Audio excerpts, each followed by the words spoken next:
Hey, what's up, guys? Greetings and salutations. Welcome to another TOYZILLA Q&A, actually.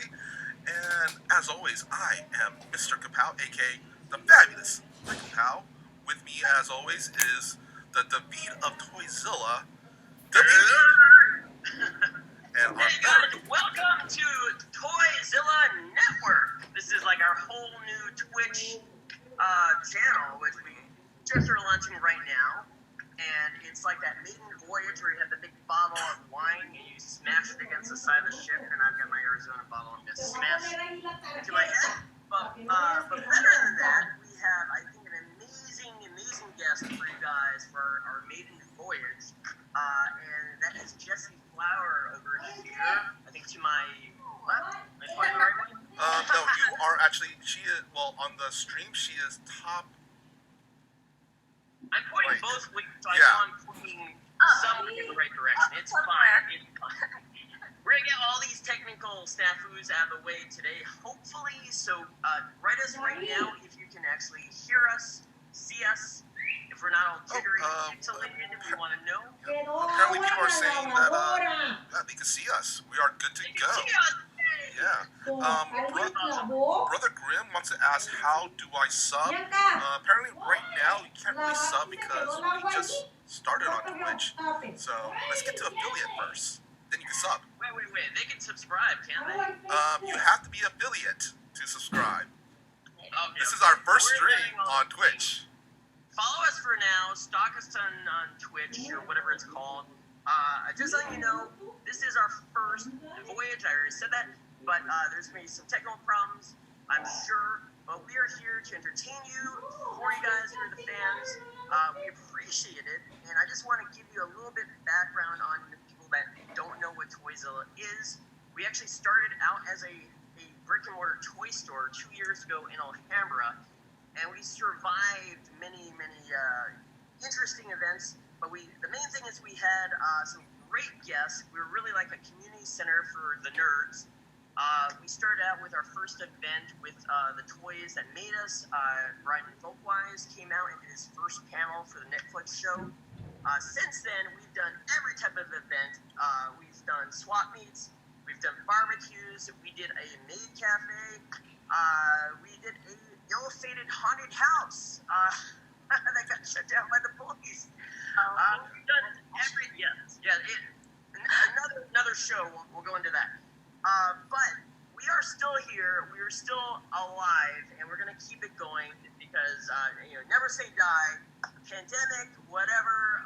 We had a flood that shut us down. So this is our sort of our grand reopening. We will survive. We'll survive. Yes. So thank you, and follow us here because we're gonna be here. This is our first ever broadcast, but then we're going to be here every Thursday doing TOYZILLA Live, and then eventually we're going to get over our TOYZILLA Shopping Network where we do like live sales. So we'll be like, hey, we got this cool Ninja Turtle Cabbage Patch doll, $5 million, only one made, I mean, we have stuff like that. It's crazy. No one even knows that exists. But anyway, we'll fill you in on everything we're going to be doing on this network, but the main thing is now we want you, so you tell us what you want, be respectful, please. We got actually Avon already saying that the stream is a lot better than Facebook. Hey! Thanks. Yes. We are moving from Facebook, no offense Facebook, but I think Twitch is just a better home for us and what we're doing. I've been the one pushing for this for like years. Yeah, I would slow. I'm not very tech savvy. Anyway. So I'm going to stop talking in a minute because we actually do want to do a really great interview with Jessie here, who I'm very excited about. But the last thing I'll say is this is not just for us to talk. We want you guys involved as well. So I'm going to be watching here. It's my first time moderating, but I'm going to start watching over here for your questions.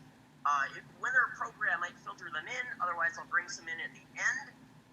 But not just that. If you guys actually want to have a show on our network, that's possible. So, talk to us later.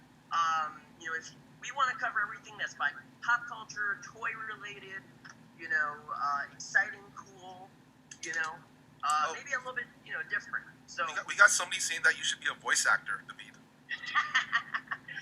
you should watch my puppet show. I do a puppet show with my daughter, and I'm like a little duck. And also for future reference as well, guys, if in the future we have these signings and interviews, if you have a question you also want to ask, just hit us up on the TOYZILLA Facebook page or the TOYZILLA Live page, or even my page, which is MrKaPao Does Stuff, and we'll try to get to them because I got a few questions that I got sent myself. Oh, and one thing I gotta mention, every time we do a pop swap, we have a raffle. And this time we have, this is the pop we're raffling off. And I'm just gonna tell you now, there's only 4 people in the raffle. So, and maybe people didn't understand, so there is a way to get a raffle. You can still go to the Eventbrite page. You can pay $10, you get a mystery pop, and you're entered in the raffle to get this signed, certified really TOYZILLA Callum Dragon Pops. Jack was here. Really good deal. Yeah, I mean, so yeah, these pops are crazy. I'm gonna say the biggest one we've had is the one that we have for today. Toph sold out so quickly. I had to try to get more pops in, and it's ridiculous. So you're gonna want the reason why there's a scarcity on Toph pops is Dahveed. And if you sign up, I'll see it, and then we'll do the raffle at the end of this. So anyway, let's move on. Red Pronto just posted in chat that saying that I should cosplay as Uncle Euro. Yes, you should. Yeah, I think it'd be great uncle. Yeah. Good. Okay, so we're gonna talk, I'm sure, a lot about Avatar, but I want to talk first about Jesse and where you came from, your background. I did some research. I know you got into this whole business at a very young age. I think you actually had your first job when you were 12. So I'm assuming you were acting when you were maybe 1, 2 years old already. I know my daughter is already. She's 3, but she's already acting. Yeah. Oh yeah. It's pretty apparent. I think fellow performers will agree that the bug is kind of present early on. I started. Let's see. I started professionally acting with an agent and all of that when I was about 6. Before that, I was in a couple of theater productions when I was 5. I was in Oliver as an orphan, and that was how I got started. My mom's like, okay, you say you want to do acting, you want to do this whole thing, whatever, let's put you in a musical and see if you like it. So she did, and of course I loved it. And so after that, I got some headshots done. I also started going out for commercials, and just it was very different in what was that, 1999, I think, is what we were dealing with. So yeah, it was a bit of a different era than 2020, and more ways than one. And so I started with commercials, and then everyone has their awkward growing phases, right? So my teeth started falling out. I got a really short haircut, and I just went through this little awkward phase around 8 years old. And my agent is like, hey, have you heard of this thing called voiceover? Because then you don't need this in your face anymore. Just because I became less commercially, branded or whatever, because my hair wasn't long and I, was missing. I had all sorts of holes in my mouth. So that's when I started voiceover, and my first voiceover job was Finding Nemo, actually. A lot of other kids my age, I don't know, from 7-ish probably through 12, 13. There was a little group of us, and we just did the voices for baby turtles and the little fish and all the little characters. And so that was my first experience with voice acting, which was super fun, obviously, and weirdly really lucky because Finding Nemo, everyone loves Finding Nemo. So yeah, and that was a great experience. But yeah, from there it just kind of grew. I also was just way more comfortable in voice acting spaces because I wasn't in front of a camera, and it was just much less intimidating then like standing in front of a table of 2 or 3 people who are just like, clearly they've seen like 1,700 other kids that day, and then they're just like, try it this way, and I'm like, you hate me. So I was just like, got very comfortable being like in a booth in a studio, and like you didn't really see anybody, and it was just this quiet little box that you were in, and with the microphone, it was great. So me and my little anxious self got really acclimated to that environment very quickly. And yeah, then I mean, going into when you said, I was 12 years old, that was when Avatar started happening. I voiced Mang in season 1, the girl with the straight out thick pigtails, and who had a crush on Aang. And that was my first job. And I can't remember if I was 11 or if I just turned 12, but I was around, I think I was 11. And then they decided to make Toph Girl and sent out the audition, did that when I was 12, obviously booked it, here we are. And so I did that when I was 12 and 13, and I started high school very soon after I finished Avatar, and I thought I was going to be a surgeon. Haha, we all think that we're going to do so many things, but I was a super math science buff in high school, did all the math classes and all the APs and multivariable calc and all this craziness, and I was like, and I love biology, and I'm going to be a surgeon, it's going to be great.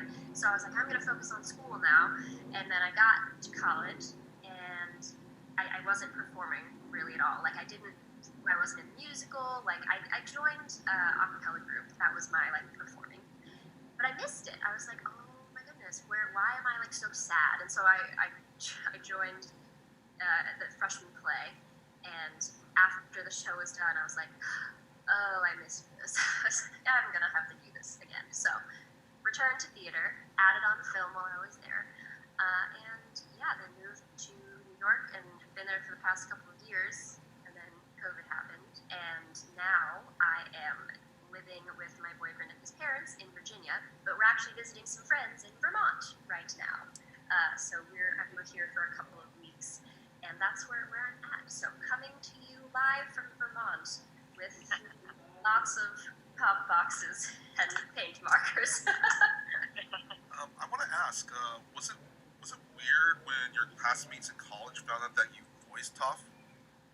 It's very hit or miss whenever people find out in various, casts or classes, friends, and things like that. When people find out, because people I think love and like know Avatar and have been watching it since middle school or whatever, or they don't really know what it is. I feel like those are the two extremes, because now that it's on Netflix, that's changed, and there's a lot of like in between of like, oh yeah, I heard about this, or like my friend is watching it. But before it was like, yes, I love Avatar, I've seen it 3 times, and then what's Avatar? Those were like the 2 responses. So it just depended on who I was talking to. And then when they find out, they're like, oh, that's so cool.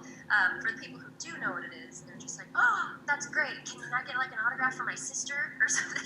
And I'm like, sure. It was great. I'm never like annoyed by it. I often don't bring it up because I feel like I don't want to be annoying. But if other people are excited about it, I'm like, yeah, let's talk about it. I'll answer questions. I don't care. So, also I kind of want to ask you this: how much creative freedom did you get on the animated series when it came to your lines?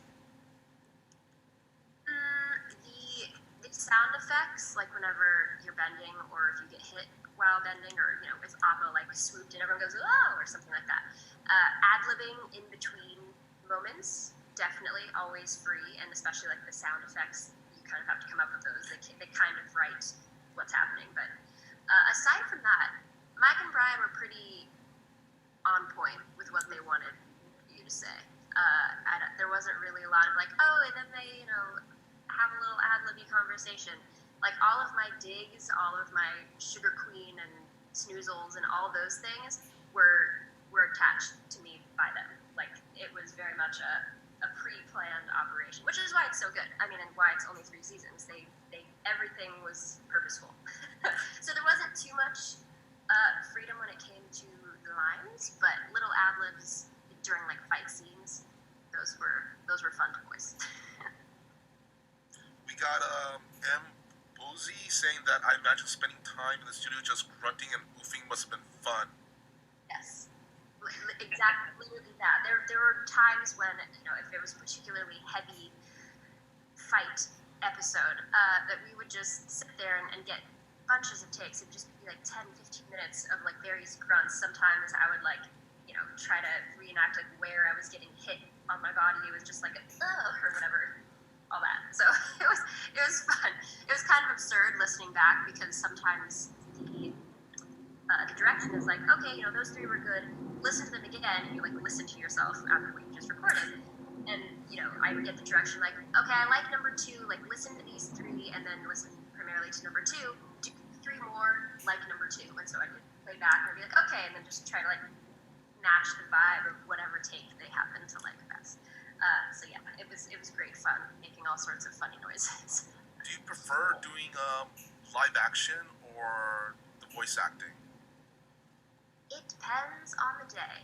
I really like live action and live performance. So either on stage or if we're doing stuff on set somewhere with camera, or in studio, recording studio. It depends on my confidence / anxiety level of that day, and just what projects I'm kind of interested in. I remember like watching like Jessica Jones, or I don't know if anybody knows about this series called The Boys. After watching, I love that show. Yeah, Boys. So after watching those types of shows, I get like I'm like, I want to be a superhero.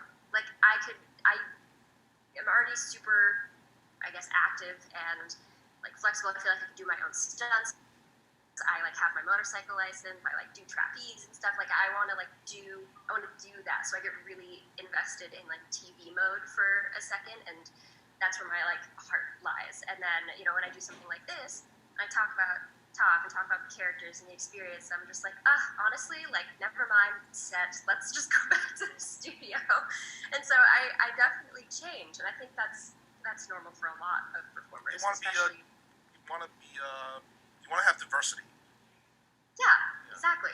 And I mean, it's also in my head anyway, a balance between like, okay, focusing on one thing and making sure that you spend enough time honing your craft, but also casting your net as wide as it will go, and just like whatever hits. So if you're going in for a feature film and then you go audition for a commercial and then you hop into a studio to send in a callback for some animated series, it's like maybe you get all 3 of those, maybe you get none, maybe you get 1. And if you're just like, no, I don't do commercials, but then like you're missing out because for some reason you were like the perfect daughter for this whatever, and it's for Verizon, and that's a great gig. So I kind of like everything. There's not much that I don't like, just because it's all performance. It's all creative. So there's something fun with each thing. Oh, we gotta. Is there like an ideal role that you would, you have a list of like, hey, I want to play this. I want to be a cat. I want to be this. Like a bucket list. Like a bucket list. A bucket list of roles like perform. Yeah. Right. Yes and no, because ones that have already been done, I'm just kind of like, that's already been filled. So that's why I say like I want to play a superhero, because I don't necessarily see Batman and just be like, oh, I want to be Catwoman in the next one, because I don't know. Just like applying to colleges, you don't necessarily know what opportunities are going to be there when you're when you arrive, and what people are looking for, and so it might not work out the exact same way. But if it's like I want to be a superhero and I'm good at I can bring my own stunts to the table, and I don't know. You want to be flexible. You want to be flexible. Right. Somebody who's like petite. So then it's like, oh, maybe it's not in a series, but maybe there's like a spin-off film, and they've like created like a new side story for superheroes or something. I don't know. Oh, but I do really like Margot Robbie, because she has kind of a roster of genres that I feel like I would vibe very well with. Kind of a darker humor, and then, into comic book land a little bit. So, going from Wolf of Wall Street to Once Upon a Time in Hollywood to, stuff with Harley Quinn. That, all those colors, I like those. I like those colors a lot. And I think that we have a similar vibe and look. We're not necessarily like you know, if it's between me and her, obviously Margot Robbie right now is going to be chosen.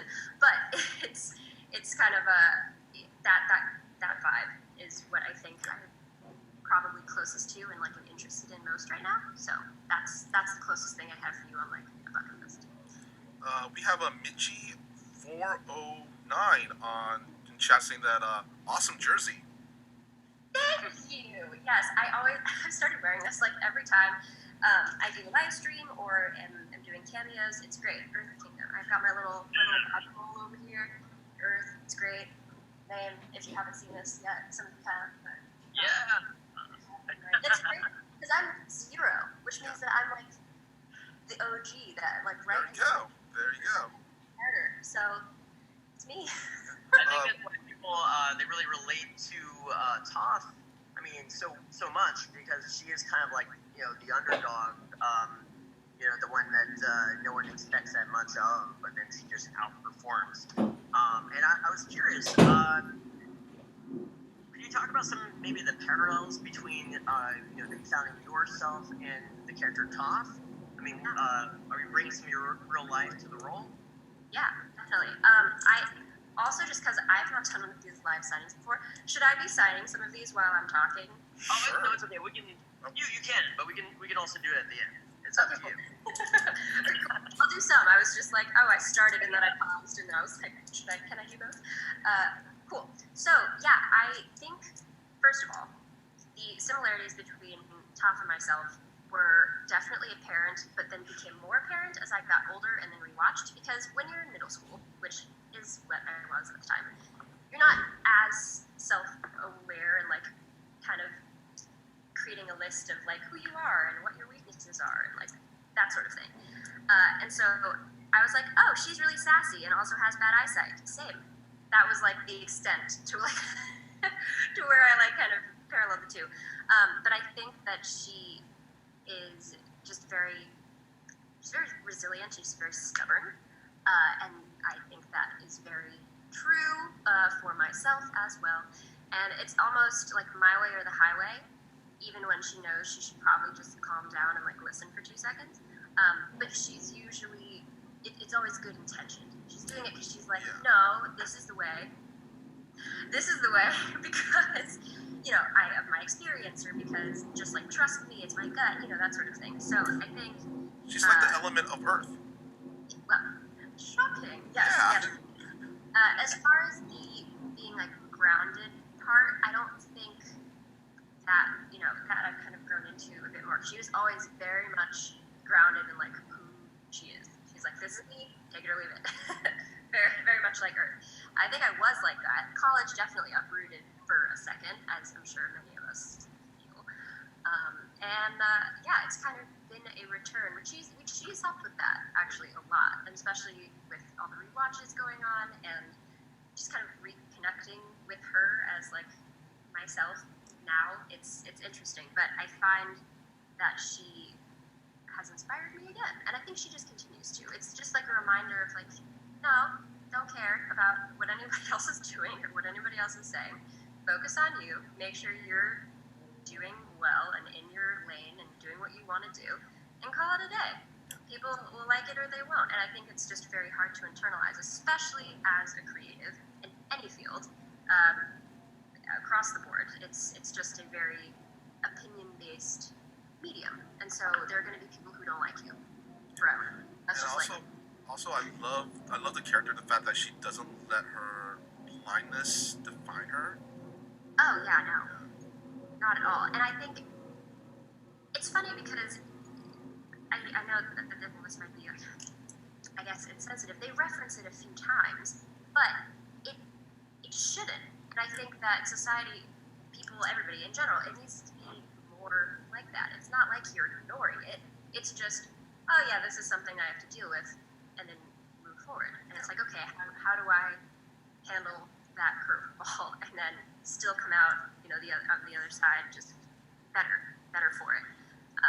And I like the fact that she's not just sitting in a corner the whole time and that somebody has to hold her hand. Yeah. Genius. She's not a damsel. Correct. It's amazing. We got Dream Queen 13 in chat saying Hi, Miss Jessie Flower. You are totally my idol. How was it voicing the most amazing Earthbender in the world? Toph, you are amazing. Well, first of all, thank you, and thank you for watching. Also, like, this is so exciting. I didn't know like how this is going to go. I got this, request from Dahveed. What? It's a month ago, something like that. Yeah, a month. Yeah, something like that. And I was just like, I've never done one of these before. Like, this should be fun, and it's great. So thank you for tuning in. Letting this dry. I, first of all, am super grateful that I got the opportunity to voice the best Earthbender in the world. And I think that it's one of those weird things where that's pretty much all you can be like, oh, I'm awesome, oh yeah, I'm amazing, and like I've just like voiced this super cool character. But a lot of this industry and life in general is being in the right place at the right time and just fitting what they're looking for, and just a lot of stars aligned. And one thing that I do want to, I guess, clarify is that everybody that I know, anyway, for the most part, and especially everybody on that show, it wasn't like a walk-in and then like somebody's cousin like knew the director and so then they like voiced the role. Like everybody on that show has been working for so long, and so I think there's this like misconception, especially if you're younger, that like, oh, like you knew somebody, or like you just walked in and then it just like worked because they wanted somebody young. But I mean, I at that point been probably working for about 6 years, doing like lots of voiceover work, and so I think just being professional, being prepared, kind of knowing what they were looking for, and then already, they worked with me when I voiced Meg, and they were just like, yeah, like she was great, and she like did a good job, and oh yeah, this voice, oh my gosh, this is like perfect. It just like was a timing thing. So I'm just grateful that it worked out, and that she happens to be such a badass character who continues to inspire people, including myself. And it's just a timeless show. I mean, it's lucky. I'm just very lucky. So, thank you for the love and for watching. Cool. Well, we're getting a lot of questions. I'm going to try to consolidate. A lot of people are curious about your experience and memories recording the show. I'm curious, for one, was it like recorded like a radio show where you guys were all in the same room, or is it were you guys recorded separately? Were you feeding off of each other's lines, and just any good memories with the other actors? Yeah. So it was very hit or miss, depended on the week. My day to come in was Tuesdays after school. I would leave school early and then go do that, and then that was it. Sometimes it'd be every other week. Usually it was every week, and sometimes it would just be like fixing a line or two from like one of the previous sessions or something like that. But a lot of the time, I was by myself, which does not sound very exciting. But I was, probably because of the time of day, because I came, after school like 2:30 or 3 or something, and it was very young person time. Because I'm assuming, could be wrong, but I'm assuming that the other adults probably came in the morning just to like, get it out of the way for the day. So sometimes I would be with Jack or May, or Gray or Dante, kind of the other title names. There were a couple times that I was with Uncle Iroh, both Uncle Irohs, which was a blessing. And there was one time, I'm trying to remember if this happened twice. I don't think it did. I think it only happened once, where the whole studio was filled. So this particular studio is the same one every time, every week that I went into. In that particular studio, there were 1, 2, 3, 4, 5, 6, 7 microphones, I believe. My memory serves me correctly, which sometimes it does and sometimes it doesn't. But I was usually just in the one right through the door, kind of like facing the window, and it was just me. But it was filled with, I believe, every other title character. We had Uncle, we had Dante, we had Jack, we had May, we had Gray. And then I think we had either, I can't remember if it was the Earth Kingdom king, or if it was one of the Fire Lord. It was just Fire Lord. I can't remember. But it was full, and so we got to do like a whole section. It was great. We got to do like a few pages, just like all the way through with everybody saying their lines. and it was surreal. That only happened once, and it was super cool, and we did it a couple times, and they're like, great. And I was like, yeah, that was so cool. So yeah, that happened on a very, very rare occasion because everybody's busy. But usually I would be alone. Oftentimes I would have one other person or like crossover. Maybe they were just finishing up, or maybe we did like a couple of lines maybe with each other, back to back, whatever. But yeah, it was mainly just me. We got Wicked Osmosis and M. Bozzy asking, did you realize the adult themes the show dealt with while you were first recording it? Yes and no. Similar to the kind of relating myself to her while I was in middle school. I think I recognized, the topics of war and just like loss, moments of betrayal, the tension between the friendships of the kids. I think, which is funny, I think I didn't necessarily recognize how adult it was in a good way because it was so natural. Like every interaction was just so easy. So I was like, oh yeah, it's like life, of course. All these people aren't getting along right now because they want to do this and they want to do that. But I think I didn't necessarily put it together that a lot of other cartoons don't necessarily have that kind of conflict or address the elephant in the room. And there were many moments when Avatar did, but I was just like, oh yeah, it's just like life. And I didn't consume a lot of TV when I was younger, so this is probably a contributing factor. But I hadn't, watched a lot of other things that were on Nickelodeon or Disney at the time, so I didn't have a lot to compare to. So I was just like, oh yes, this is just like life, except we're in Avatar world. So I think if I maybe had watched a lot of other cartoons at the time, I might have been like, oh, this one, it's a little different, but I didn't really have much to compare to. So it was just kind of like, oh yes, this is very good. We got Alvi24 asking, can you do the same Toph voice as you were while you were working on the show? I can. Hold on, I'm fixing my K here. I can. Today my sinuses are like slightly giving me a struggle, so I might sound a little nasally, more so than I usually do. But typically, if I just talk a little bit younger and kind of make myself into like a tomboy, this is kind of like the voice that I talked in for Toph. And so when I do cameos, if you guys know what cameo is, you like order little videos from characters, I typically do them as Toph, and so I just kind of speak in her voice for those lines. Yeah, it's funny because a lot of people either hear it and they're just like, oh my gosh, you just sound like Toph older, and then some people are like, I can't hear it, like, can you still sound like her? It's two very different responses. So it's interesting what like people register in their memory of just like what Toph sounds like, and then when they talk to me, some people are just like, yes, exactly, and other people are like, I don't hear it. So I have to go a little higher, but that's pretty much it. She's just a little higher, sits up here. Awesome. No. Yeah, That's great to hear me that. That kind of brings up a question I was wondering about. We actually had some people asking about what do you think about Toph's sort of evolution and how she grows up. And I'm also just kind of curious, were you ever auditioned for the role of the older Toph? Or, do they just decide, they want to go a different way from that?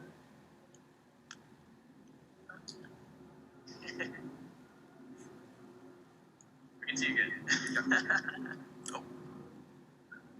It's frozen. Freeze. Oh, it's frozen? I can't tell if I'm still doing it. Oh, no, you're good. Good. A little choppy, but we can hear you. Is it possible? We can hear you. Okay.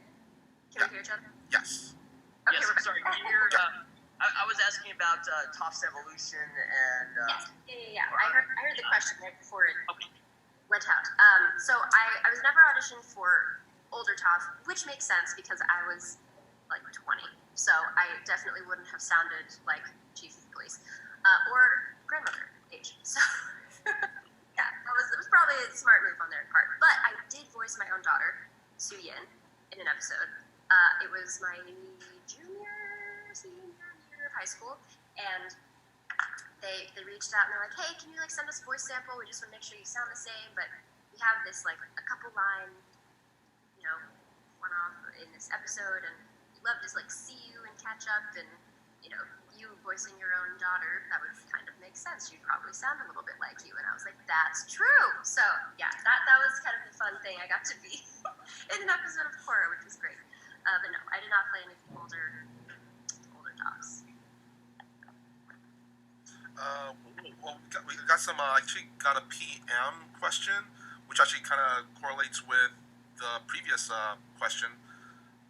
We asked Jack about this when we did an interview with him. That there was a show. There's like this big show Bible that the creators had. Did they share any little tidbits from that show Bible with you, like the identity of Su Yin's father? No. I, unfortunately, can only make guesstimates, just like the rest of you, about what actually happened to Zuko's mother, who is father of who, and all of that fun stuff. I was never shown this lovely a show Bible that I wish I could see, but I was not shown it.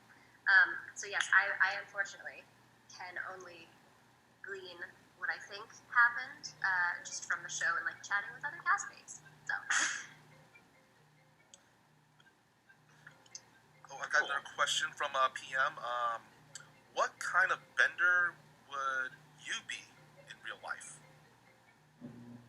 So my birthday's in August. I am a Leo, so technically I'm fire. However, I do think that I'm legitimately an earthbender. And that's not me just being like, I was Toph. I very much was a nature kid growing up. I loved climbing trees, running through the forest, like sitting on rocks and like pondering life. Like I was all barefoot. I was very into it. So I've had a big affinity for earth for just a while. I enjoy swimming, flying is fun, sure. And I do feel I definitely am, the stubborn and the passion is there for the fire side of things. But as far as actually what element I vibe with, I really think it's earth. So that's very, nice to say because it works well with my character. But I do think that I'm an earthbender. So that's just me. People might think differently, but that's what I feel. Very cool. Let me get a question in from Magic Mushrooms 23 wants to know. Magic Mushrooms 23. Yes, I'll call you out. It was actually a question I was going to ask you too. But how does it feel for Avatar to be as popular, or maybe even more popular now than it was back when it first came out? Because it launched on Netflix May 15th, and it became the #1 most watched show, and it was also launched September on Netflix in the UK, and it just blew up. So, very good question. First of all, amazing. Let's just get that out of the way.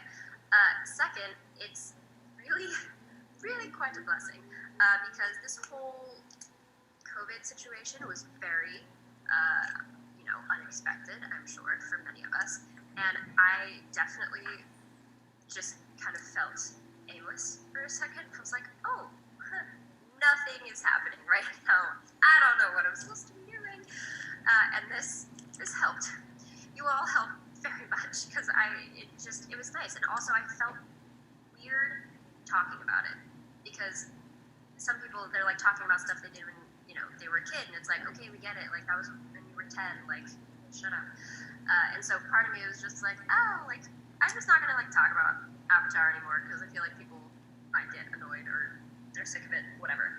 And this was just a reminder that no, indeed, people are not sick of it, and it still is very much a popular thing that people like.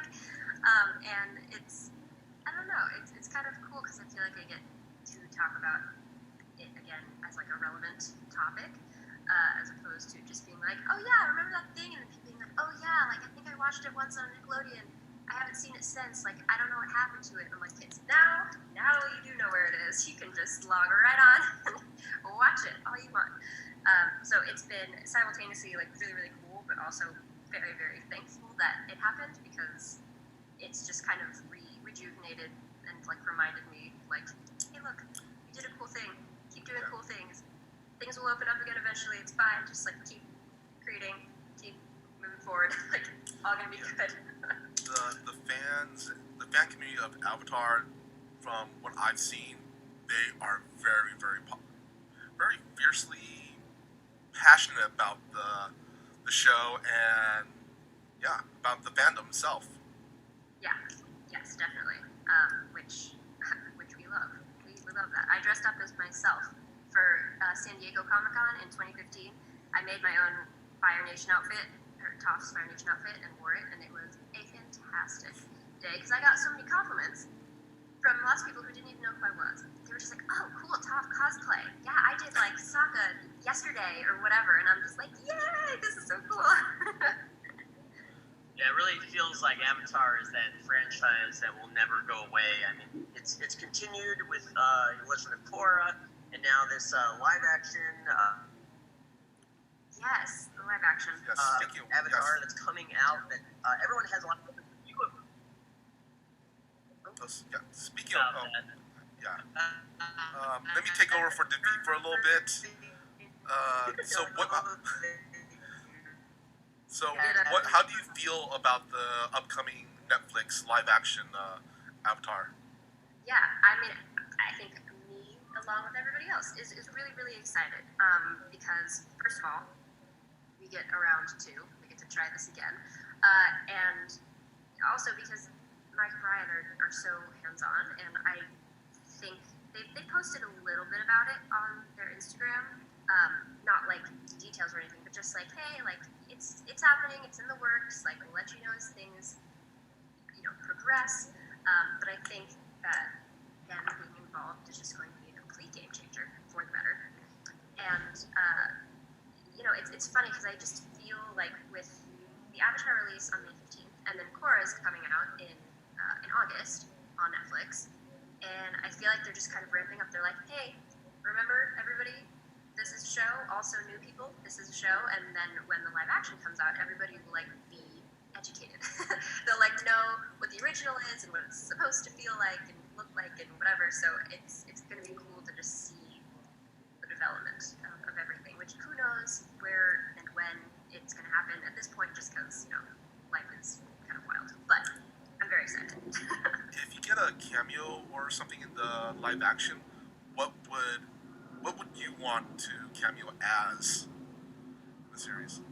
Well, I probably won't, because they are trying to cast like super, super appropriately, which means that I believe everybody, for the most part, is going to be some denomination of Asian, just based off of where each region is located. And I always wanted to play Ty Lee in something because I feel like her in real life.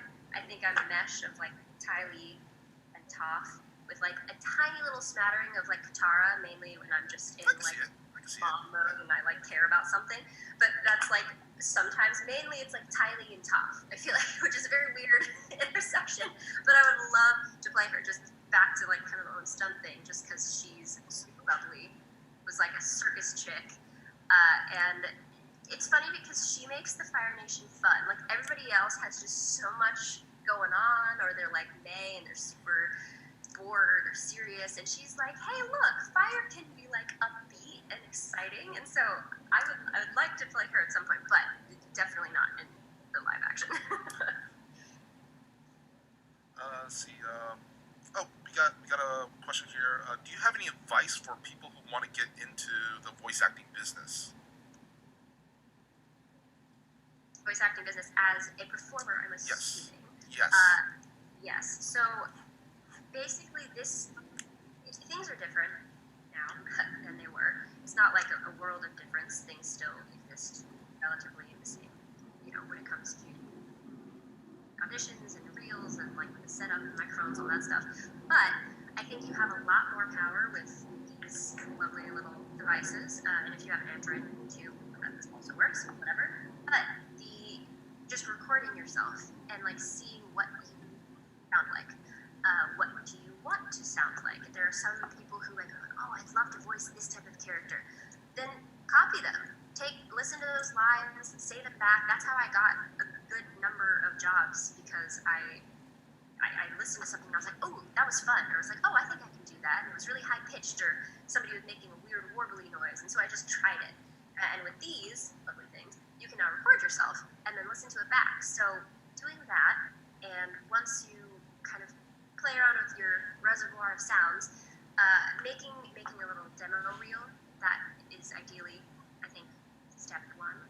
Demo reels are great and don't necessarily, there are lots of different things that you could do to get into voice acting, but I think that having a sample minute, 2 minutes, where you just go through all the different sounds of who you are, and you can use lines from stuff that already exists, you could use lines from commercials, it's just, those are just kind of the carrying mechanisms for like how your voice sounds. And then once you do that, there are lots of websites. I think there's literally like voices.com and a couple other like non-union sites. So the difference between like union acting and non-union, one is SAG-AFTRA, one is not. Once you work on like a certain number of non-union projects, you kind of like get points / if you get booked for a union gig, then you can just become it, I believe. But let's see, the point is there's plenty of work available for either across the board. Yeah, and honestly, right now during quarantine is the best time to kind of get into this business, or at least put together like a little reel or something. Mm-hmm. I've heard that the voice acting or like animation market is doing very well during this quarantine, because people can't physically get together to maybe shoot a live action project, but you can still record your voice if you have your home studio. So, actually, do you have your own home studio right now? So I have a version of my home studio. I did not have, which I guess was like silly of me, but I was in my apartment in New York, and I already had a lot of stuff, and so I didn't get a microphone with a microphone stand and then like the audio interface. I didn't get any of that, and I just submitted auditions using an app on my phone, which obviously is not at all the quality that you will hear if you have an actual microphone. But just because of space, time, money, I just hadn't gotten one yet. Quarantine, that changed. I got a Rode NT1 microphone and a Focusrite Solo audio interface that has USB-C plug-in that I can plug into my MacBook, and then I just use Pro Tools Lite, which only lets you do like 2 projects, but it's fine because I just use one and then just delete it after I submit an audition and then just do another one. So yeah, that's been interesting to navigate, and I just stand in a closet in his parents' house, and thankfully there are lots of clothes, and I can adjust the gain and make sure that it's only getting my voice, and that's kind of where we're at. But I do not have like a whole official setup somewhere. Well, make use of what you have. Yes, exactly. We got a question from a Game by Mars. You have BO'd in a Final Fantasy game, and of course, as yourself as Toph in the games. Yeah. Are you a gamer? Is there a game franchise you like or are looking forward to? We have company. Hello. Oh no, you come in. Yeah, people. There might be people who walk by who say hello, who join. I was in Final Fantasy. I could be wrong on which one it was, but I voiced a bridge troll named, I heard like 3 different pronunciations, but Eiko, P-I-K-O, and she was super, super cute. I am not an active gamer, but I'm becoming more acclimated because my boyfriend and lots of his friends are gamers. So there's been lots of evenings of Minecraft, BioShock, what other ones have we been doing? I mean, like Super Smash Bros. Sure. Untitled Goose Game is my favorite. I love Untitled Goose Game. And then we did Alien Isolation, the whole thing from start to finish, which was absurd. I helped. I'm not playing any of these. It's just very much a girlfriend reviews type of existence over here. But I do enjoy watching them, and I helped through like Alien Isolation. I was like reading some clues as we got to the end, because we were like, oh, it's just finished. We've been doing this for so many days. So yes, that's been my introduction during quarantine. Before that, I only played like Mario Kart a a few times, and maybe like Wii Tennis, but that's not counting. I'm going to recommend you a game. I think that it'll be interesting to see you stream, actually. The Last of Us. Last of Us. Oh, yeah. Oh, we're getting thumbs up from the boyfriend. That's a great. The Last of Us. Okay, what is it about? God, it's the world basically ends, and the first game, you and your father have to survive the end of the world. Okay. And then the second game is the continuation of the story, where right now a lot of people are playing and streaming it. It's a mind bender. You're gonna be yelling at the screen a lot. Well, good, great. That can be my vocal warm up for the day. Yeah, actually, if you want a channel or a show on our channel, we could hook that up and you play The Last of Us live. Not bad idea. I feel like I need to practice. Like I have not held like a gaming control. Yeah, there you go. For a very long time, and I'm very nervous. Everyone will be like, "Oh yeah, like I'll tune in and watch this," and it's going to be me being like, "Why am I going left when I should be going right?" Well, that's one of the reasons why I recommended The Last of Us. Is very story driven, extremely story driven. That's very good. We also have. Are there any upcoming projects that you can talk about or allude to, if you can't actually talk about? I actually am in Vermont to film a couple of short films. One that our friend wrote, and then one that I wrote. So we're gonna film those, which is exciting. And I've been working on a few songs with a couple different people, not other people. Yes, other people, but different. I've got 2 different songs kind of in the works, and I did want to release an EP this year, and then lots of things happened, and so that has been put on hold because it was harder to just go to somebody's studio and jam out with people. But yeah, I'm working on music and working on these short films. I just finished my website.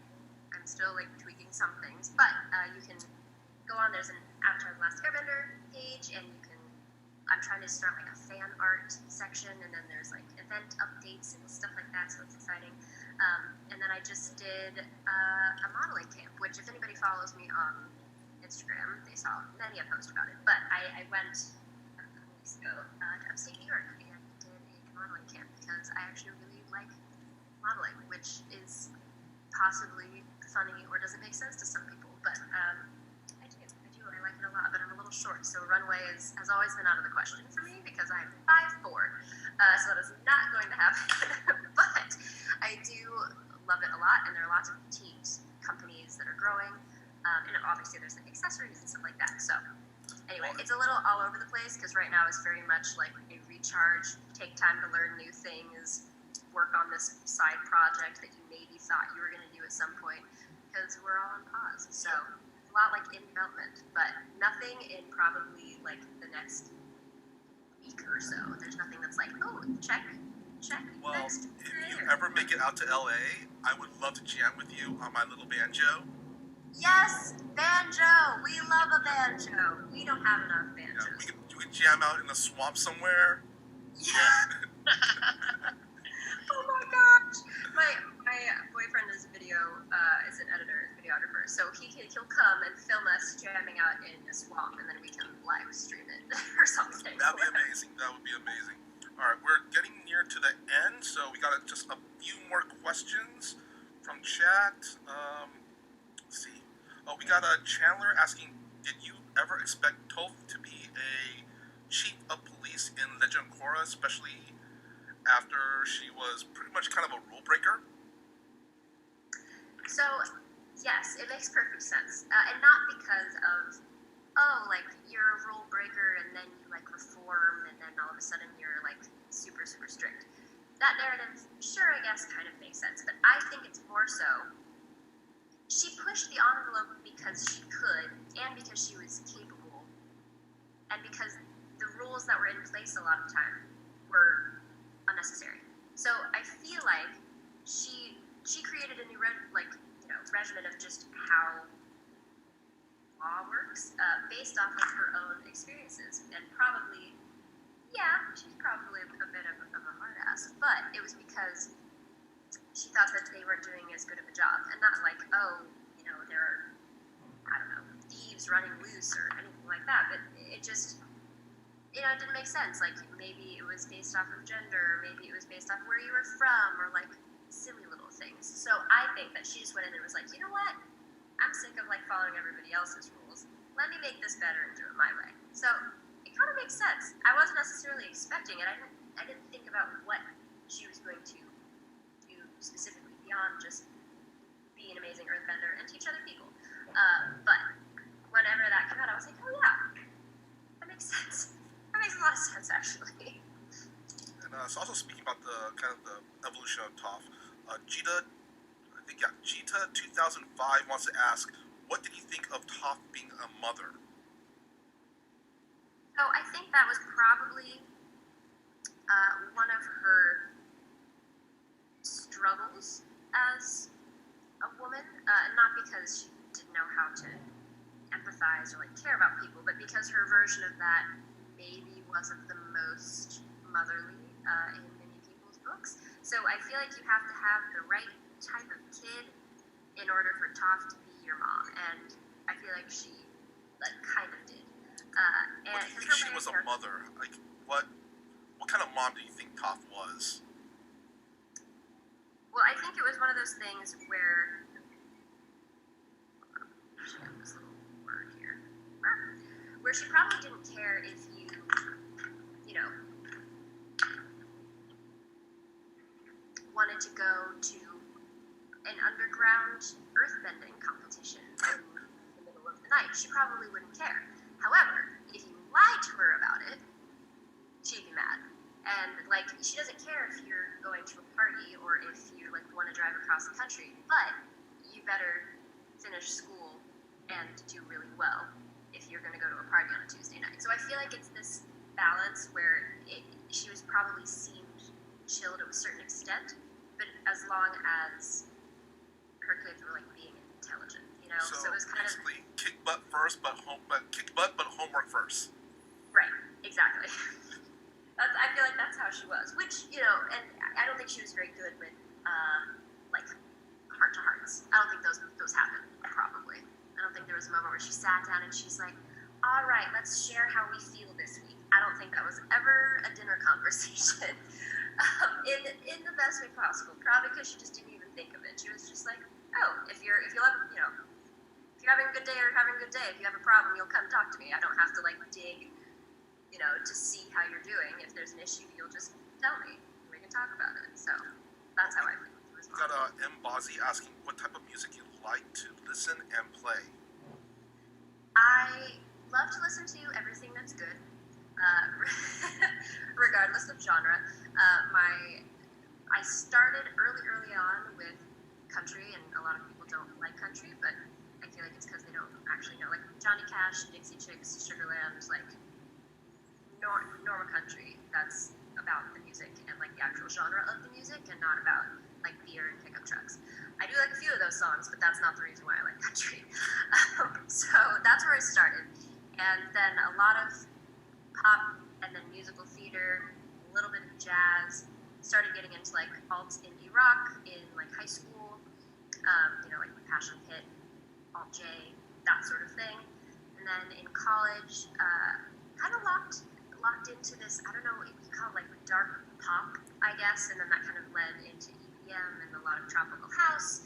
And then in New York, kicked, you know, musical theater back into gear, and I started listening to more hip hop. And yeah, so I just kind of like go through everything and just find what I like, what's good in my opinion in the genre, but I like to listen to everything at different points of the day.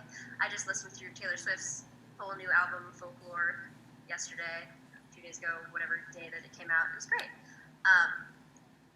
And I like to sing as far as performing goes. My voice sits kind of in a folky country twang in one sense, and then it's also very much like a pop rock, kind of like kitschy belter, very like Joan Jett-y mixed with, I can't think of another example right now, but I don't sound exactly like Joan Jett, so that's what I'm not saying I just sound like her. But there's a bit of that vibe. So I've kind of got this rock, pop side going, and then this more chill, like folky indie side. So So sounds like not me. if people want to check out your music, where would they go? So my website, there is a media tab, and if you just go to music, I have my SoundCloud is up. I've got a few covers, a couple originals, and you can just go listen there. And I'll post things on my Instagram if new things are coming out. Put them on the website. So that's where you can find music. I got a question from myself. This is kind of the same question I asked Jack. I want to get together a group of voice actors from Avatar to play Dungeons and Dragons. Would that be something that you would be interested in one day?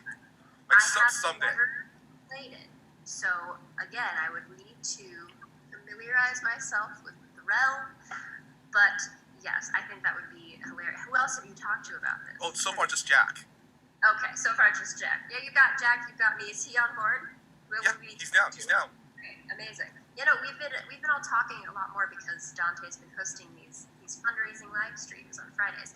So we've got just to get Dante on board, we get Olivia on board, we get Gray on board, Jack's already on board. That'd be fun. Awesome. Dahveed, do you have any questions? Well, I'm just curious, what character type would you play in D&D, or any recommendations? No idea. See, I've talked to a few people about the game, but I really don't know who's who and what's what and where I would even fit, or if I'm supposed to choose, if it's designated to me. I don't know how this works, so I am a novice when it comes. I'm just saying, I want to see you play a barbarian, so you could be the Melon Lord. The championship belt, everything. That is fitting. That is very, very fitting. Oh, I'm being shown something. Oh yes, barbarian. There we go. Oh, bard, cleric, druid, fighter, monk, paladin, ranger, rogue. Oh my God, there's so many. Sorcerer, warlock, wizard. Yeah. Oh, yep. Okay. There we go. That's the list. Okay, we're gonna have to make it happen. We're gonna have to get the whole cast back together to play D&D. Yeah. Here on TOYZILLA Network. I was gonna mention we are trying to get Dante next for one of the next pop signings. These Avatar pops have become very hard to find, but there is going to be a new Zuko, I understand, a new Zuko pop coming out. So it will be possible. I want a Melon Lord or, Toph with the belt. Yes. That's what I want. Yeah, that would be cool. I kind of want her in her Fire Nation outfit. Oh. That'd be awesome. Really big fan of when they all have their Fire Nation outfits, so I'd love to see her more as her kind of later self, as well as her earlier self. Also, just curious / telling people who might be watching, for the pictures, we have most of the numbers that people requested. If you did not send an email signifying, I think they can message you right now just to make sure. We'll message right now through Twitch, because if you call me right now on my phone, it just kind of interrupts the whole broadcast here. So wait after the I stream. think we got everybody, but there's probably a couple people we did miss. If you're watching right now, and you want your signature and or signed a certain way or to a certain person, just start sending it through Twitch. But I think we got. I'm checking my list. Hopefully we got at least most of you guys. Apologies if we did not. Yes. Yeah. Oh, we got some folks asking, what's your favorite line from the series or blind joke from Avatar? I love every time Toph messes with Sokka, just across the board, because I love their dynamic. They're both the comedic relief, but with different, intentions. Sokka's always, slapstick and very, bright and obvious, and I'm very dry and sarcastic. So I just love the dynamic between the two humors. So whenever he's drawing Appa, and I think it looks great. And he's so, happy for a second, and then he's not. I love that. As far lines go, gosh, I mean, there's so many, and it just there are so many episodes that I love. Gosh, I mean, between her heart-to-heart to Katara, where she says, I know who I am, and I don't care about like the way I look. I love that little moment because it's like, I feel like that's like the softest we ever really see Toph is when she like gets a spa day with Katara. So I love that because we normally don't see that side of her. Another funny one with in the desert when they're going into the library and she's just like, I've held books before. And I gotta tell you, it doesn't really do it for me. Because Katara's like, you don't like books, or I like to read. I forget exactly what Katara said, but I was just like, no, I don't. Why don't you people understand? That was another funny line. I mean, aside from the popular ones, the ones where it's like, I'm not Toph, I am Landlord, keeping these high twinkle toes, those are obviously fan favorites and favorites of mine, but I like the subtle jabs. There are some golden ones in there, for sure. Do you have a fan favorite interaction that kind of stood out for you? Back in the days we had conventions and events? Yes, actually, going back to my love for Sokka, which, by the way, I am a Taka supporter. I think we got a lot of Taka stands. Yes, yeah, a lot of Taka stands, which is great. But there was, when I dressed up as myself, and I was in my Fire Nation outfit, there was a Sokka cosplay who was so good. I don't remember exactly where he said he was from, but he had the shaved head with a little ponytail, like coloring like matched almost exactly with like his hair, his stuff. Yes, here we go. I think I shared it to my story today. I'm gonna try to like show this. Oh, nice. Yeah.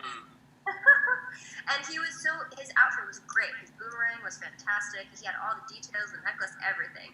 And it's funny because he came to the signing table, which was super fun, and I was like, you're amazing, we're taking photos. But then I kept seeing him around the convention for like the rest of the day, and later at an event at one of the restaurants somewhere in San Diego.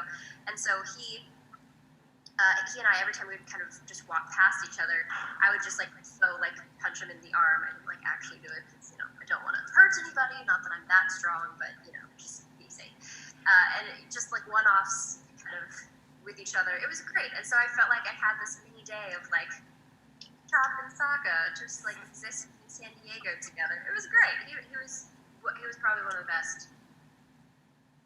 Yeah, it's probably the best. Probably the best Sokka that I've seen. So that was pretty cool because I got to like interact with him in person and like get to know him, which is cool. Very cool. We are at that time. Dahveed, do you have any questions or anything you want to get to? Well, no, I don't want to distract her from the signing any further, but just reminding people, we are very shortly going to do a raffle. So now would be your last chance to get in on the raffle for this Jack signed Callum Pop. Very cool. And just remind you guys, you can sign up now for our next Pop Swap event with Neil Kaplan, who is both Zarkon and Toomey from Naruto Shippuden. So I'm going to share links right now, but for right this moment, go ahead if you want to get in on the raffle.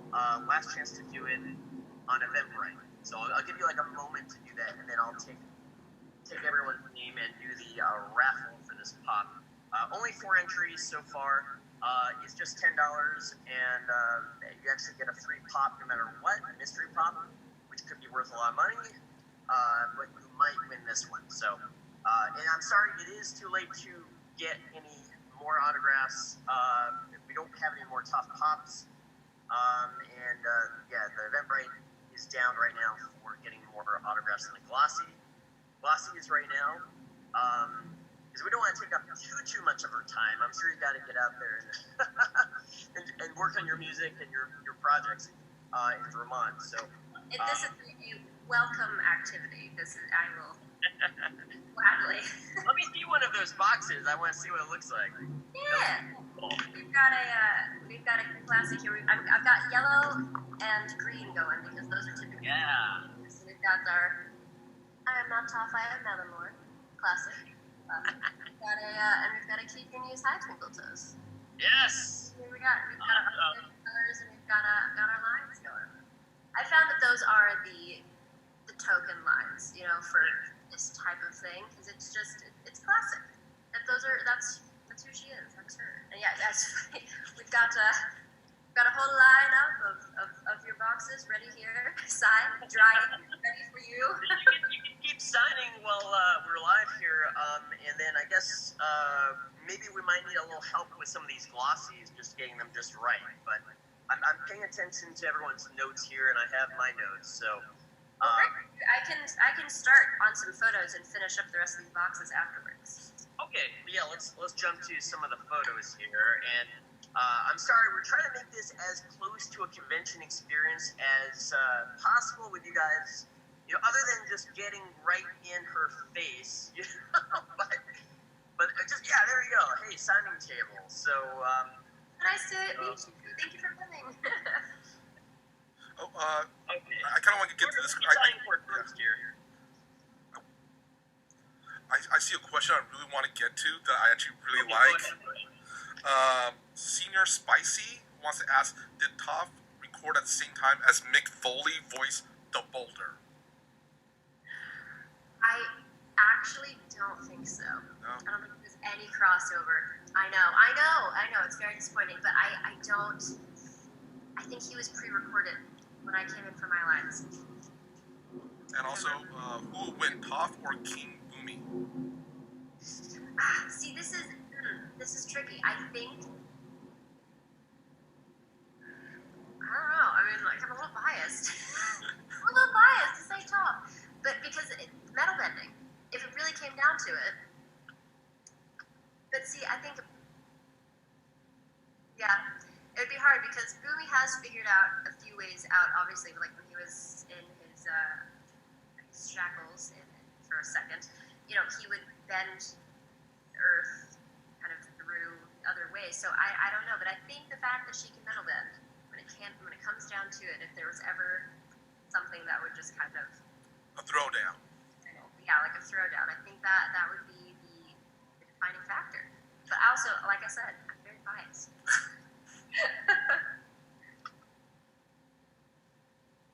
Okay, for people asking when they can pick up their signed items from the store, I'm aiming for maybe early August. I'm going to say August 3rd, but it's as soon as you can mail them back to me. So I can probably mail them on, you know, Monday, as soon as we get, you know, done here. Put them back in the box, send them to you.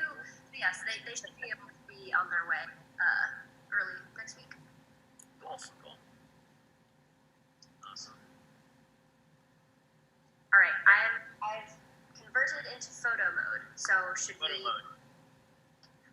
Okay, so I think the first one was Allie. It was number 5. Okay, cool. Hold on 1 second.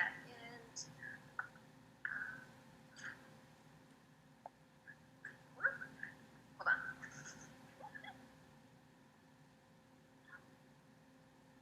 Yeah. Okay, cool. I'm also like running out of battery, so I'm trying to figure out if there's a plug somewhere on that. A plug right there. It's new. I mean, I might just. Do you have any social ones? Yeah? Okay, great. We love that. Don't want to go out on you. Okay, cool. So, first one is for Allie, number 5. This is, or number 5, right here. Yeah. Anything specific for Allie? Allie, are you watching now? Let's see. I think maybe a cool quote would be fine. She didn't specify, like, her name. Okay, cool. I just, you know, want to make sure we try to get what people want.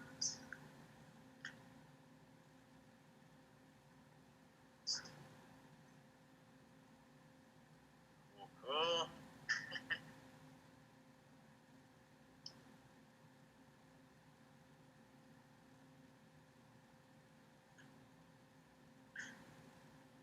Oh, this is kind of cool.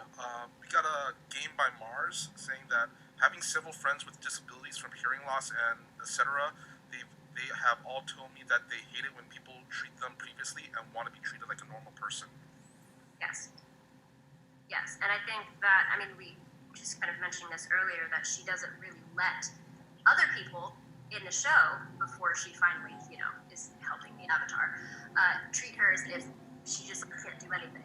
And I feel like that frustration that she expresses in that first episode is, I mean, like, unparalleled. Like, and I'm sure so many people actually feel that, because it's like, okay, I'm still alive. I can still hear, or I can still see, or I can still walk if, I'm disabled, or if I'm perhaps missing a limb or some direction. Like, there are so many, I guess, weird reactions when people find out something, and it's like, oh, then all of a sudden you're just like unregistered as a human being, and that's just completely false. And so, yeah, she proves them all wrong, and actually is like, no, I'm actually more capable than probably most of you. So good try, but false. So it's frustrating, but if you are met with that, just keep going.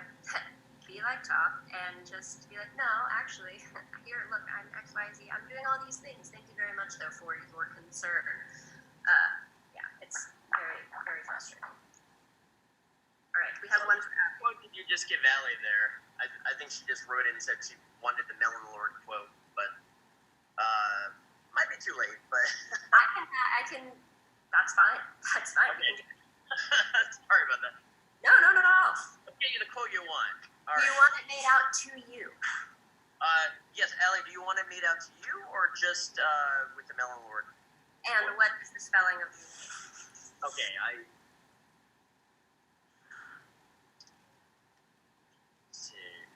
let's see if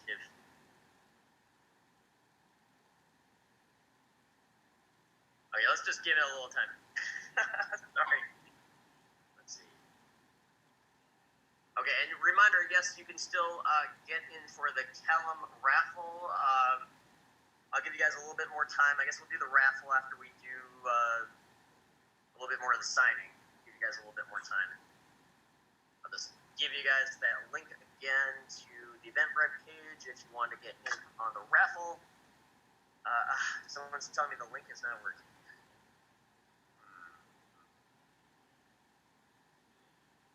Maybe go to Eventbrite and do a search.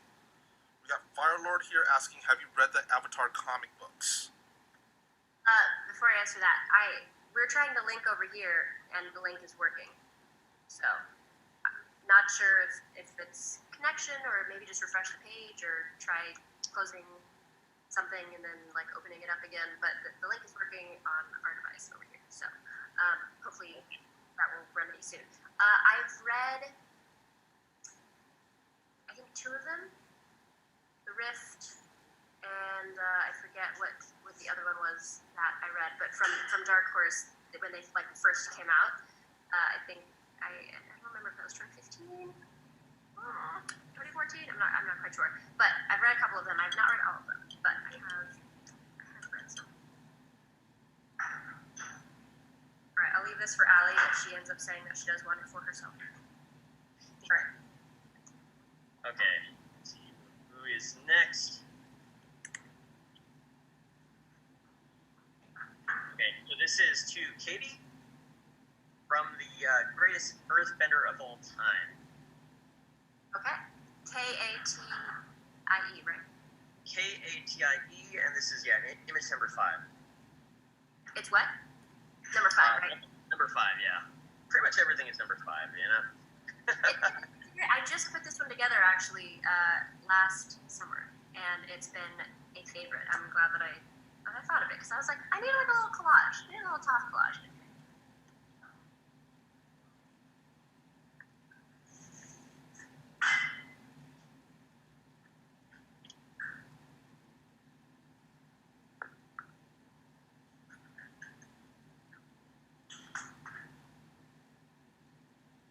I'm copying and pasting some more names here for you.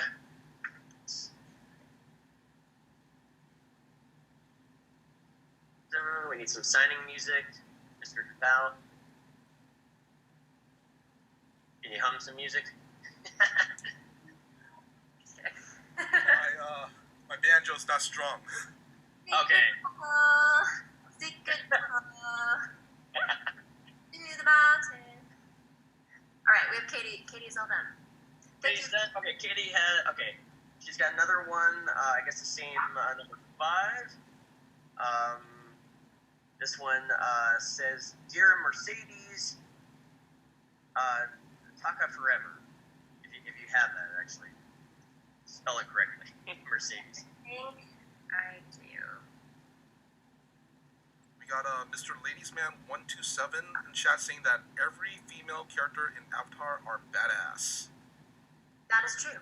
That is 1,000% true. I agree with you, and you are correct, sir. Dear Mercedes, yes.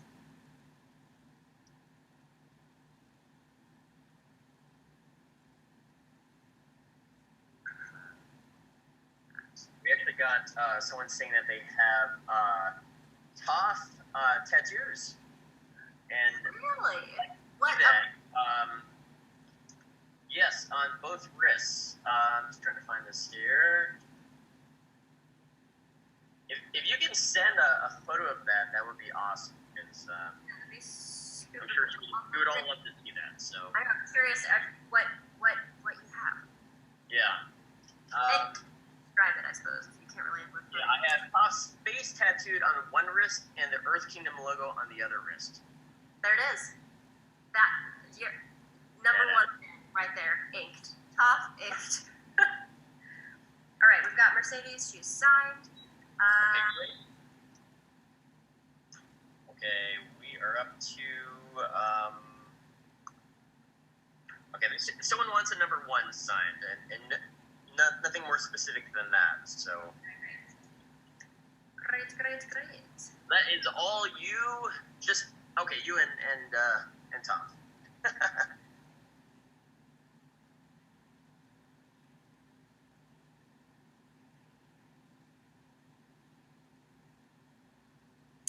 We got B Dalla in chat asking, hey Jesse, if Toph went on a life-changing field trip with Zuko, what would happen?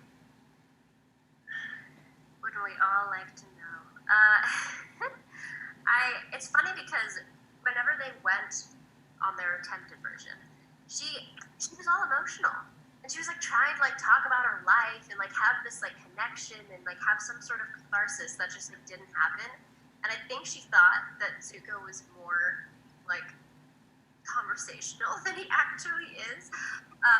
So I feel like if she was just her normal self, it would have felt more like an actual field trip. And she was just trying to connect so hard. She was like, I want this heart to happen. So funny. I don't know. I feel like if they actually, I don't know what universe this would be in, but they would actually be really good fighting partners. So if they ever had to, I don't know, defend Ba Sing Se, or maybe they like went on like an attack mission together. Like I feel like they'd both be really great kind of undercover, I don't know, fighters. Because she's really sleuthy with all of her, you know, when she's making all of the money by being the runaway and feeding all of these, you know, street gamers. And then he's running all over the place at the beginning when he's, you know, anti-Aang. He's undercover going underneath ice and swimming and, you know, popping up and all this stuff. And so I feel like they would go on like a fighter mission. I feel like that would be really cool to watch them both like fighting back to back. But probably that doesn't exist anywhere. So Should we get to the Dahveed? We are pretty much at that time. Should we get to that raffle?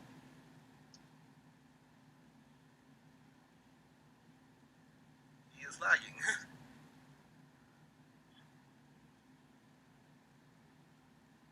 cool. Well, I've got the number 1 done. All right. I know someone is still trying to get on the link, and I apologize if there's a technical snafu there and it's not letting you sign up for the raffle. All I can say is, here, I'll give you a link for next event and get in on the raffle that time. All right, so we're about to do the raffle here. I'm going to go grab everyone. You got the raffle ticket.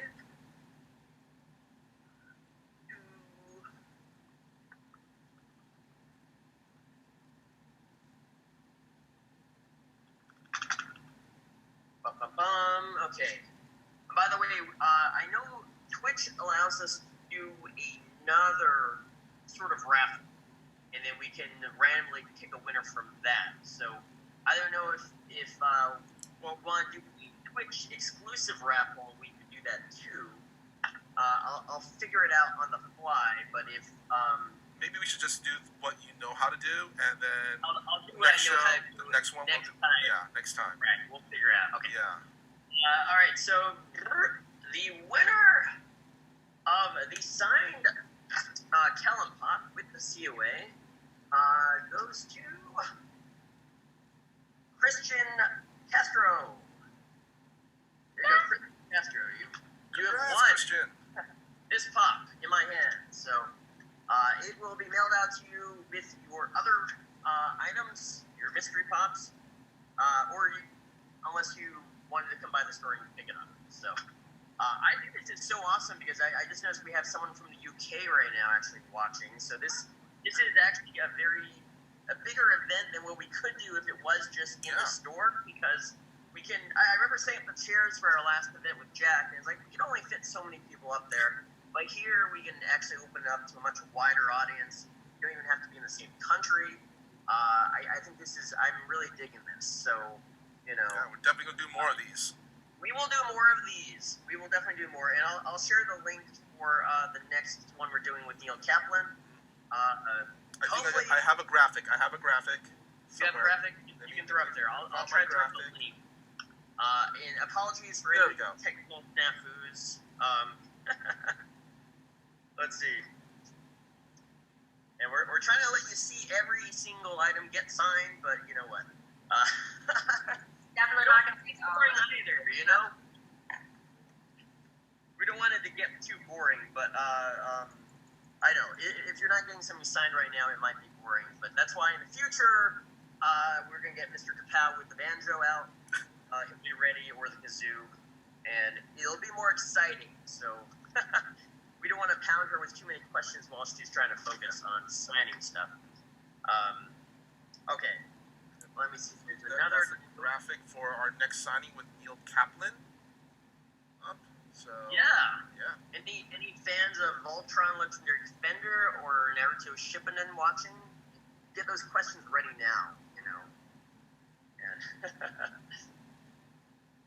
alright, let me see. Are you doing the raffle right now, or is that done? Oh, the raffle's done. Yeah, I was gonna do a second raffle for maybe a glossy or something, but I know it lets you do that, but I'm not that advanced with Twitch, so we'll save that for another time. Yeah.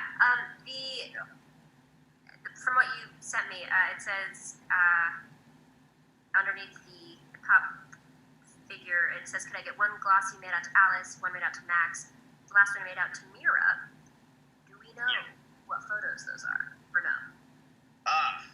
Okay. What number is that?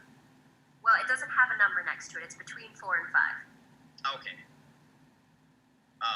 Yes. I'm gonna say it's number 5 because that's. Let me see if you're watching right now, which glossies do you want signed? Oh, we got Jaspers and Dieter. Jaspers from the Netherlands, and Dieter is from Belgium. Watching. Yeah, that's awesome. I'm from Belgium. I like Belgium. It's beautiful. I had a grand old Good time. chocolate. Good chocolate. Yeah. We have Andy saying, Toph is my favorite person in the whole world. Please tell her. There you go. I just told her. Thank you. Love you. Thanks for watching.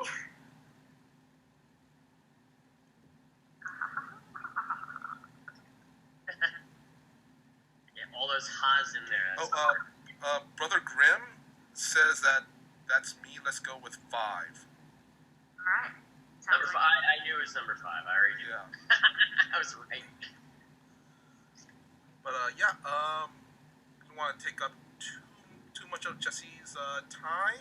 So let's sign off and let her get to all the it signings. actually might help to keep it live while she's signing if we have questions for the people watching that are getting the autographs. Yeah, I don't mind. I can stay. Later we can edit this out if we want to, I guess. But okay. So yeah, number 5 it is. Okay, and Nermeen, I got your note about which glossy you want, and you want your name on it. I'm passing that message on. That's gonna be to the Blind Bandit. And Toph's the biggest fan. Very good. Okay.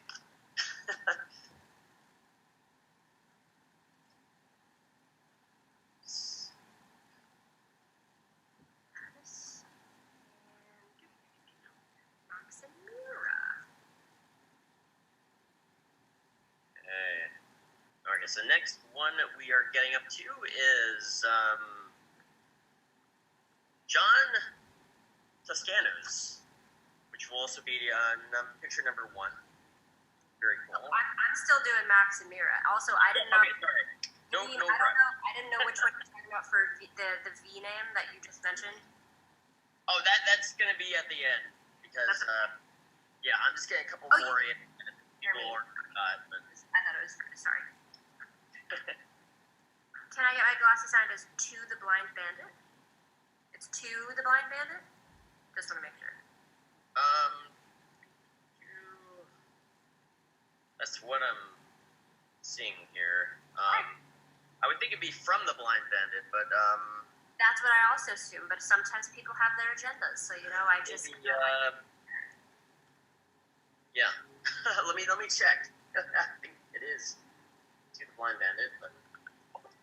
Yeah, it's funny because a lot of the time my lines at conventions are, they're a little long, but they probably seem longer because I do take a second and talk to everybody, and I spend my time signing something so that it at least is legible, looks nice.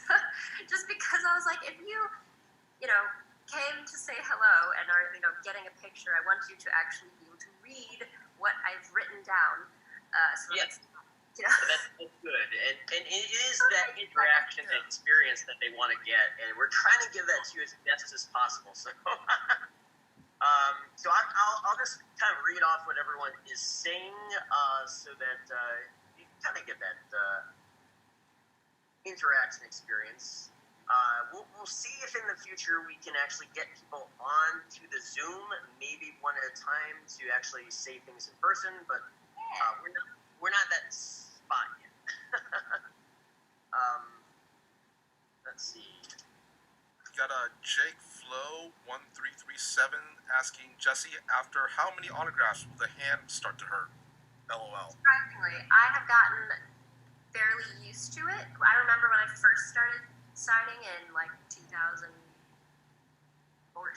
13.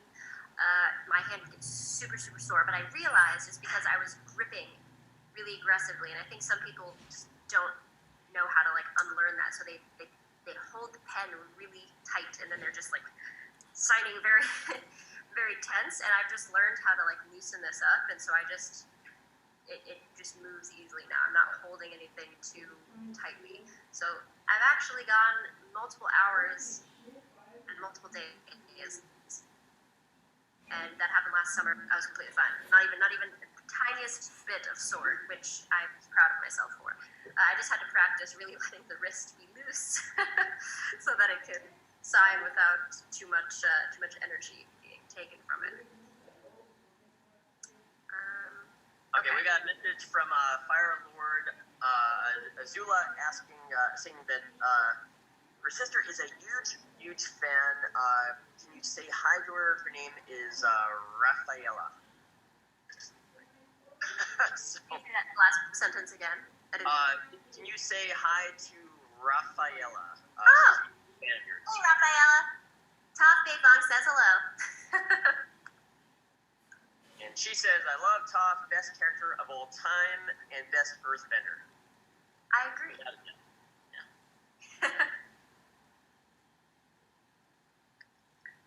Okay, someone's asking, was the Max, Miria, and Alice one separate? I think so, yeah. They were all signed separately. Yes. And yes, for the people that enter the raffle, pay the $10, you still get a mystery pop that could be any pop. It could be worth $100. So is a pretty good deal. Since $10 is like the average price of a pop anyway. Thanks for entering. Who are you up to right now? I've done kind of a number of ones where technically their name was there, but I don't think it said it was supposed to be to them. Sabrina's like boyfriend, I just finished his/hers. Nick Liebert wanted the number 4 one, so I wanted this one, but I don't know if it's to him or not. So I guess I'll just sign that one. And then probably no name. And you made Rafaela's day. She's crying right now. So. Oh my goodness. God. No. Well, that's. I mean, like simultaneously, like, yay! I'm glad I could make your day, but also like, don't cry. And they're happy tears. I'm assuming. So that's yay. That's good. I suppose joy. Joy is good. I need more joy.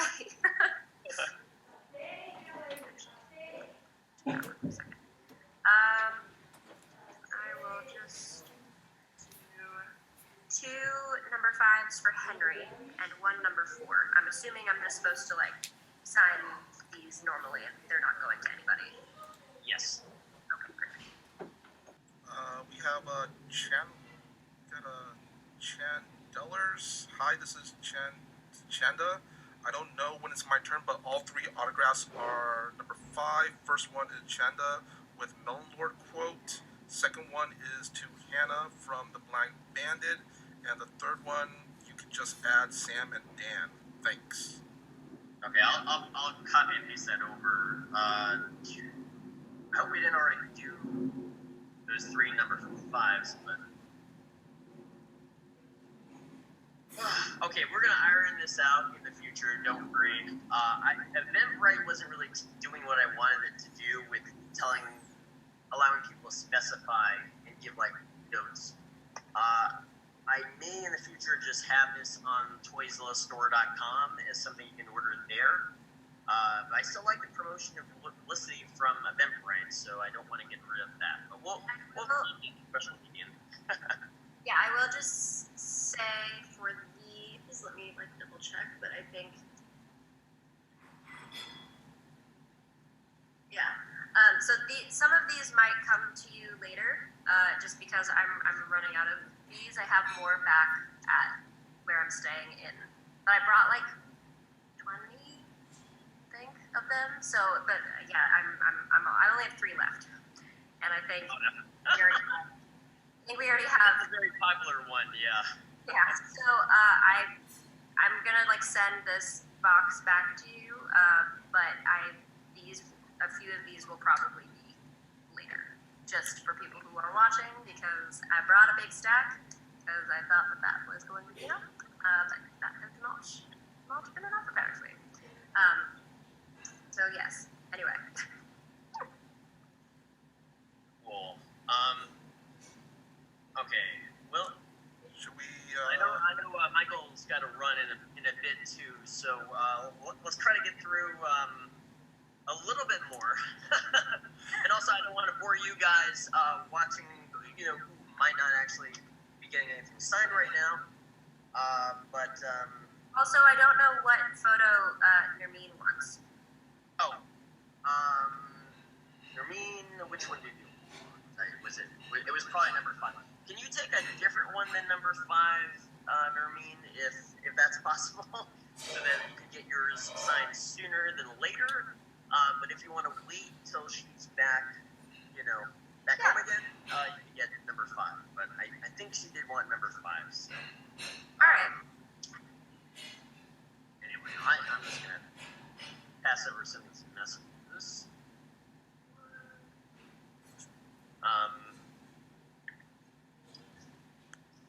But I do want to share that link one more time with you guys for our next event before we sign off. So you guys can jump on this before anyone else, because as you know, this sold out pretty quick. The pops were gone, and then I tried to get more. I was able to get some more, so I'll give a thank you to Chalice Collectibles for hooking me up with some more Toph Pops because I was out. They were gone. They could not be anywhere. So thank you to Chalice Collectibles for getting us some Toph. Let me try to multitask a little bit and get you guys this link for our next pop signing. And we're going to get better every time, so feel free later to tell us what we can do better. Or, hey, tell us what we did well that you like, because I like that kind of positive feedback too, when at all possible. Okay, here is the link. One more time for our next pop signing. So I'll post it up there right now. Boom. And I'll see if there's any last burning things we need to address before we sign off. Okay, I got Olivia's request here.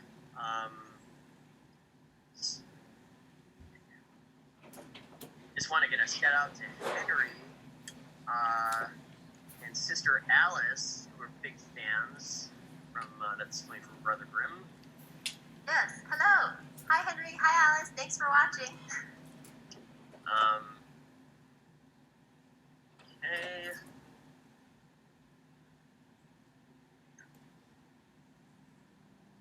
I mean, some of these are going to be really anyway. They said what?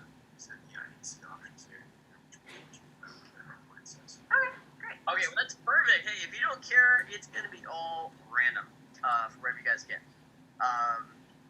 We're trying to make people happy, and that's where we run into difficulty here with coordinating. And I apologize in advance. I'm going to try to mail these to you as well as possible, not get them confused. But this is my first time mailing out lawsuits to people. So. Let's see. We've got someone asking where you got that Great Earth Kingdom shirt. It is from Box Lunch, and they might be sold out of some sizes, but they restocked all of the elements. They've got air, water, fire, and earth, and they've got size extra small through XL, double XL, right? Yeah, I think double XL, and they're super they're super breathable and very realistic to like an actual jersey. It's like very surprising. They're like on sale. They're like $30 right now, and it's great material. And like this thing over here, this is like embroidered. This is embroidered. It's like really nice. I'm like, what? So yes, go. It's amazing. I love it. It's very breathable. Like you could actually work out in it or like play soccer if you like really wanted to, or you could just wear it casually, like around the house, like I'm doing right now. We got Pickles Sharkaroo. I want to say thank you to Michaela for using your platform to raise awareness on the ongoing issues in the world and for connecting with your fans through your platform as well. Thank you for inspiring so many of us. Yay! Well, it's been definitely an interesting experience with an Avatar going to Netflix, and then people obviously like look online and like kind of look actors up and everything, and so there's definitely been a lot more people watching my Instagram, and not that I wouldn't be posting about it if there weren't as many people watching, but I definitely make sure to post about things more so, just because I think it's important and also uncomfortable to start conversations a lot of the time, so I just want to be in conversation with something about something, usually all the time, and it can be overwhelming and it's a lot, but I'm glad to hear that it's being received well and that you appreciate it, because it's hard to tell sometimes. So, it's just kind of posting into a void, and who knows how people feel about it, but that's really great to hear, and I'm glad that it's you like it and that it's helpful. Plan to keep doing it, so yay, good to hear. Thanks for the feedback. Definitely more responsible posts or tweets than I'm going to say coming from our president, but let's not get but it's great when you have that attention and use it for a good cause. That's really great. Yeah, I mean, I think I love Kristen Bell. I mean, I've been listening to Frozen for, since it came out last year, but I love her because she covers a lot of topics, and I just think she posts really eloquently, and so I kind of use her as like a model in one sense for just how she uses her platform, and what she kind of represents, and she's a great example. I love her. Cool. Okay, so I know, Michael's got to run. We're going to get through all the rest of these signings diligently and the best of our ability. We had a question about the pops. The pops are all going to be signed with either one or the other quote. So they all will have a cool Toph quote on it. You just don't get to pick which one necessarily, but if you got more than one, then we'll definitely make sure you get at least one of each. So there's a green one and there's a yellow one. Is that right? So, as far as the colors go? Yeah, as far as the colors of the autograph on the pop. Yes. Yeah. You get one or the other. You guys are lucky. I don't get any. I'm so upset. Me neither. It'll be okay. But we're going to keep these signings going, so do not worry. Definitely going down the list of all the Avatar cast, get everyone in here. And I kind of like doing it one at a time because we give each star their own focus instead of like cramming everyone in here at once. I think it's nice, and you have a chance to ask your questions and have your time. See, he's not rushing us. We're getting pretty much everyone's question answered. So I'm glad. Thank you so much for giving us the time to do this. There we go. We've got one more shout out, it looks like. Oops. Can you ask her if she could say hi to Mason and my twin brother Lance? Mason and Lance, last shout out. Yes, shout out to Mason and Lance. Thank you so much for tuning in. I think I signed a Mason just a couple pictures ago, Mason Fernandez. I don't know if that's you, but if it's you, you have been signed. But hello, thank you for joining in, for asking questions and listening and joining us this lovely Saturday afternoon. It's been wonderful. So, as we're kind of winding down now, where can we find you on the social medias, Jesse? The social medias, yes, are saving grace during this time. I am primarily on Instagram as Michaela mostly. That's my handle because my birth name is Michaela Jill Murphy, which many of you maybe already know. So at Michaela, Michaela, mostly Mostly. I believe it shows up as my little name at the bottom of this lovely little Zoom square.